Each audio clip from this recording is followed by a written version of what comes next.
I told my mom I wouldn't be giving a speech at her wedding, 2 days before the ceremony, after she had already printed the program with my name in it, and the fallout has been so much bigger than I expected that I've started wondering if I misjudged everything. My mom is getting remarried at 62. His name is Robert, and they've been together for 3 years, and by every visible measure he makes her happy, and I have genuinely tried to feel uncomplicated about that. I've had dinners with him, I've asked him questions about his life, and listened to the answers. I've watched my mom laugh differently around him than she laughed for most of my childhood, and I've told myself that's enough. What I haven't been able to do is forget that my dad died 4 years ago, and that my mom started seeing Robert 14 months after the funeral, and that when I told her, carefully, that the timeline felt fast to me, she said, "You don't get to decide how long grief takes," and she was right, and I've never brought it up again. She asked me to give a toast at the wedding 3 months ago. I said yes. I meant it when I said it. I sat down twice to write it, and both times I got a few sentences in and stopped because everything I wrote either felt fake or felt true, in ways I couldn't say out loud in a banquet hall in front of 60 people who all think I'm the supportive daughter. 2 days before the wedding, I called her. I told her I couldn't do the speech. I said I loved her and I wanted her to be happy, and I would be there in the front row holding it together, but I couldn't stand up and perform a version of my feelings that wasn't honest,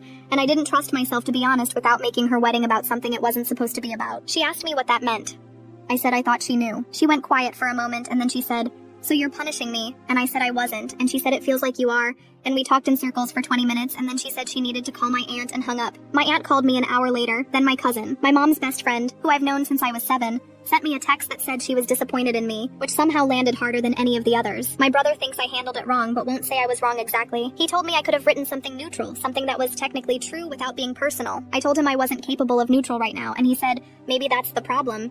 And I've been sitting with that. Here's what I haven't told anyone except my therapist. The week my dad was dying, he asked me to look after my mom. He was medicated, and it was late, and I don't know how much of what he said he was fully conscious of, but he said it, and I heard it, and I have been trying to figure out what it means ever since. I don't think he meant stop her from being happy. I know he didn't mean that, but there is something in me that is still trying to work out whether I am protecting something or just grieving and dressing it up as principle. My therapist says those two things aren't mutually exclusive. That's not as comforting as she probably intended. I went to the wedding, I sat in the front row in the dress I bought for it, and I watched my mom walk toward Robert, and she was crying. In the way that means she's genuinely moved and not performing. I know her cries well enough to tell the difference. She looked beautiful. At the reception, she danced with her arms above her head, and I watched from my table and felt about 7 different things at once. She hugged me at the end of the night, a real one. She didn't say anything about the speech. I don't know if that means she's forgiven me or just decided to table it until the honeymoon is over. We texted yesterday. She sent me a photo from the venue. Golden hour, her and Robert looking genuinely happy. I sent back a heart because I meant it, and also because I didn't know what else to say that wouldn't unravel something. I have loved my mother my entire life. I think I hurt her 2 days before her wedding because I couldn't hold the grief and the celebration in the same hands at the same time. I don't know if that's human or